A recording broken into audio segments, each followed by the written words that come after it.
2024 সালে লোকসভা ভোটে সারা দেশের সঙ্গে ইন্ডিয়া জোটের প্রার্থীদের সমর্থনে কংগ্রেস সিপিএম মিলের কৈলাসহরে এক র্যালি করে।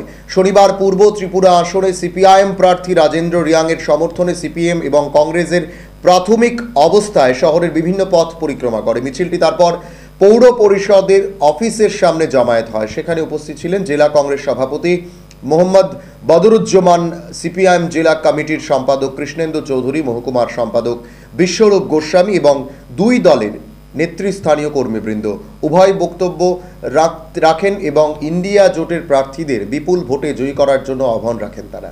হবে না, তাই এখন উনি মরিয়া হয়ে তার ইডি সিআইডি সমস্ত কিছুকে লাগিয়ে বিরোধী রাজনৈতিক দলের নেতা নেত্রীদের বিভিন্নভাবে সেখানে আক্রমণ সংগঠিত করা হয়েছে।